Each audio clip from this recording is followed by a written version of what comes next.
Hello, ladies and gentlemen. How you guys doing? It's your friend. I'm back again, guys.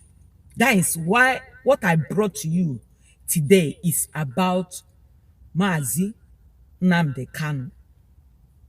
So, guys, you don't say it, guys.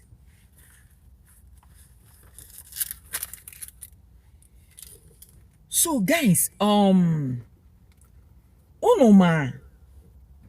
onye a na-akpọ Dan Olasi, right? So Dan Olasi, ịma na enwere mgbe emegide ihe gbasatara onye ndu. So at a time ọ dịzie ka ana slide onye ọbụla ọ na-ezu ike. But Dan Olasi is a man that took it upon himself. He pushed further and he said that he will go and give his own self in for Mazi, for our prophet to come out, because he is too young to spend all that years there.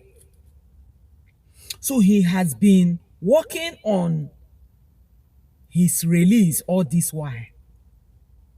And he decided to go for Mazi to come out. So Dan Olasi is a very good man that everybody has to give accolade.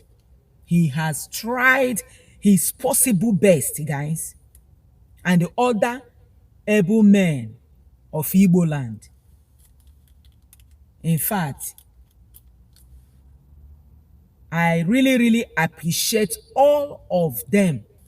And Simon Epa, you are doing a great job. In fact, I'm so proud of you.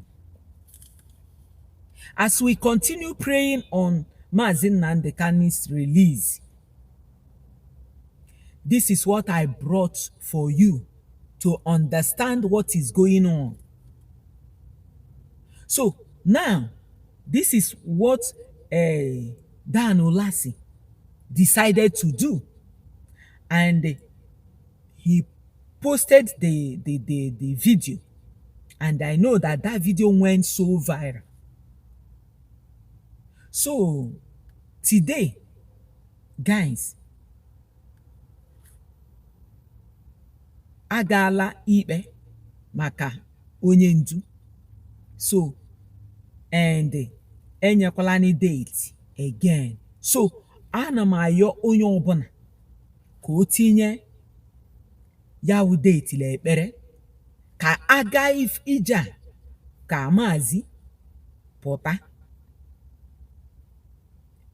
Ọ dị ezigbo mkpa, biko onye ọbụla anọ na ị na-ekpe ekpere tinye ya na ekpere.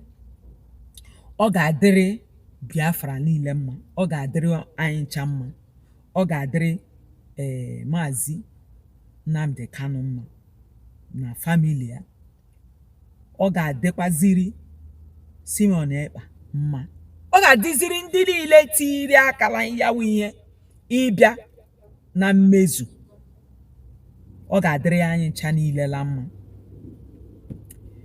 So onye ọzọ m na-ekele wụkwana nwunye Mazi Nnamdi Kanu, onye nọ mara all this year.